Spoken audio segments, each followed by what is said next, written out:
Before we climb aboard today's adventure, do me a quick favor, give this video a thumbs up, subscribe to the channel, and join our growing camp of history travelers who like their stories a little snowy, a little strange, and just twisted enough to be fun. Because today, we're heading north, way north, to a town where gold fever caused common sense to pack its bags and leave town entirely. Welcome to Skagway. In the late 1890s, Skagway wasn't just a town, it was a doorway to dreams, bad decisions, frozen boots, and occasionally, wealth.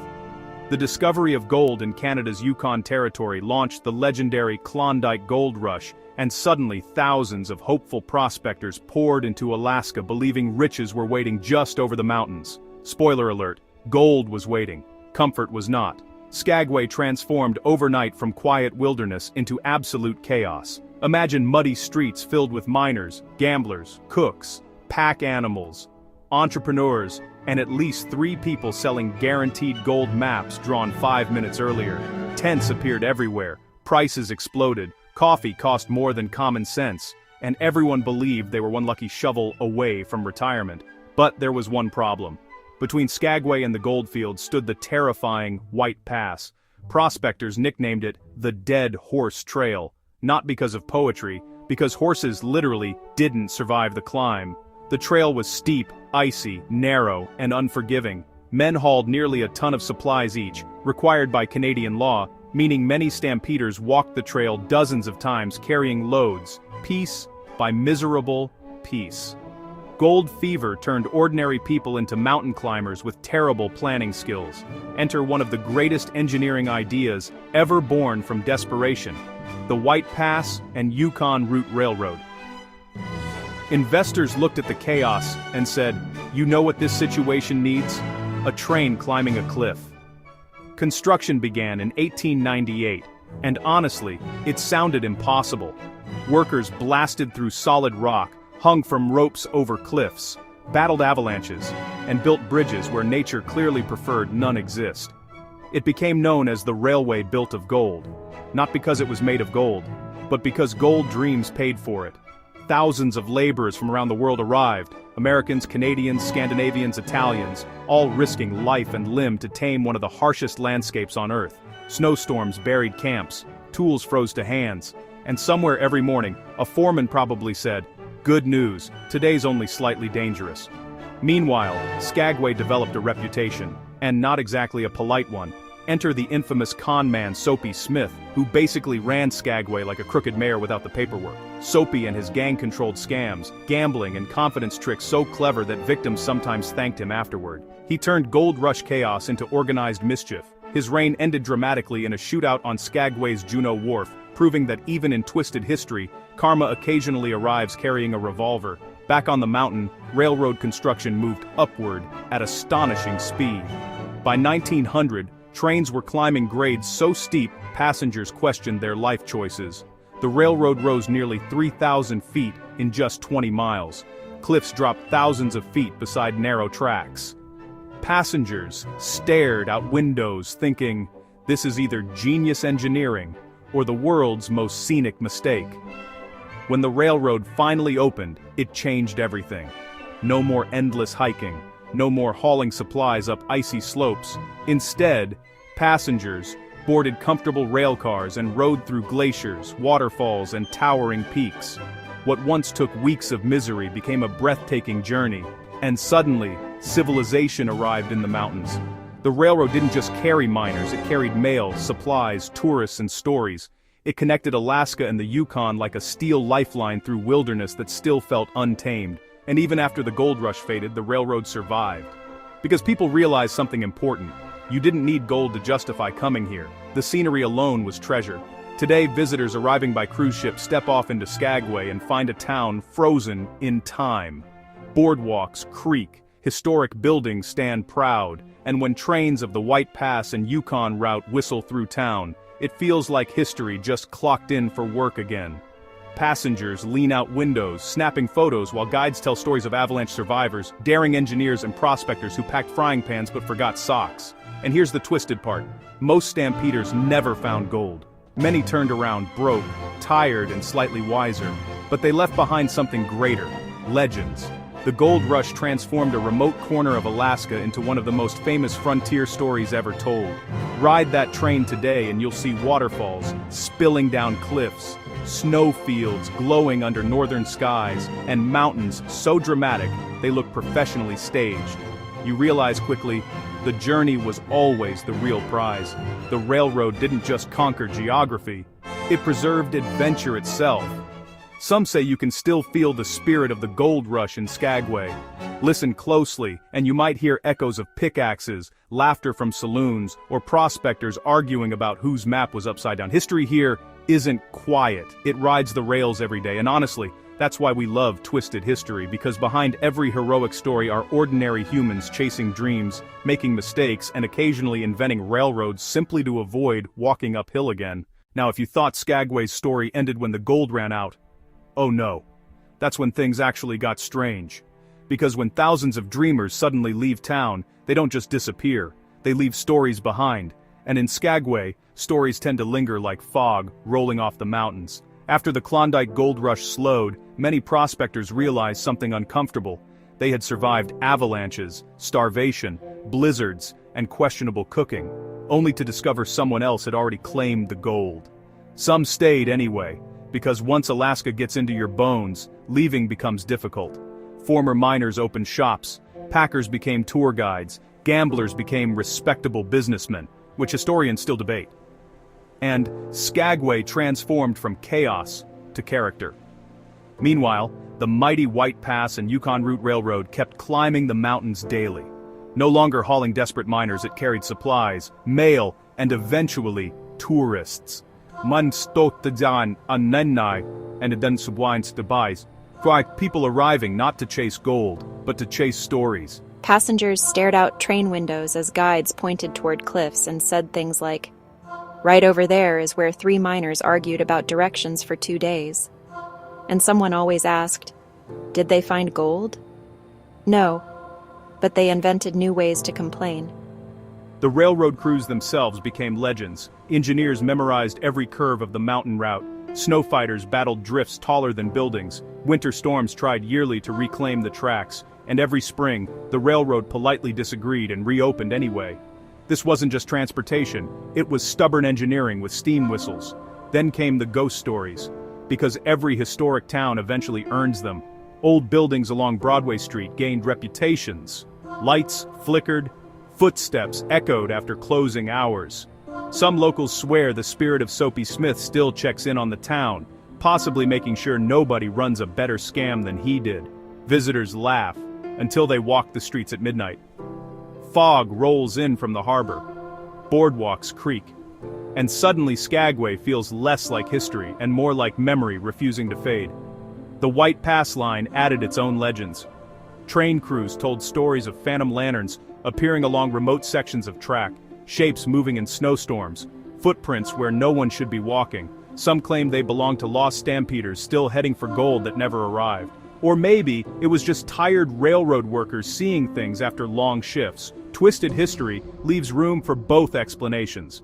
By the early 1900s, Skagway reinvented itself again. Fishing replaced prospecting, trade replaced gambling, families replaced fortune hunters. Yet the spirit of adventure remained. Every arriving ship brought newcomers who stepped onto the docks and instantly understood why people fell in love with this place. Mountains rose like walls of stone. Water mirrored the sky, and the whistle of the train echoed through town like history calling roll. Decades passed, wars came and went, automobiles arrived, airplanes crossed the skies once ruled only by eagles and dreams. Many frontier towns faded away, but Skagway refused, because unlike boom towns built only for gold, Skagway had found something more permanent: identity. The railroad nearly vanished in the mid-20th century when mining declined. Tracks fell quiet. And for a moment, it looked like the Great Mountain Railway might become just another chapter in history books. Then something remarkable happened. People realized the railroad itself had become the treasure. Tourism revived the line. Visitors wanted to experience the same journey miners once endured, only with significantly warmer seating. Today, Travelers ride vintage rail cars up the same cliffs blasted by dynamite more than a century ago. They photograph glaciers. They watch waterfalls tumble thousands of feet. And somewhere between Skagway and the summit, everyone feels it. That strange mix of courage, ambition, and madness that defined the gold rush. And maybe that's the greatest twist of all. The stampeders chased gold, but what survived wasn't wealth. It was adventure. The railroad preserved a feeling. Proof that humans will always push toward the unknown, even when maps say, probably not a good idea. Walk Skagway today and you'll hear laughter from tourists, stories from guides, and train whistles echoing against mountain walls. You'll see painted storefronts standing where muddy tents once flapped in Arctic winds. And you realize, history here never truly ended. It just learned to welcome visitors. So next time you see a photograph of Skagway or the White Pass Railroad, remember, you're not just looking at scenery.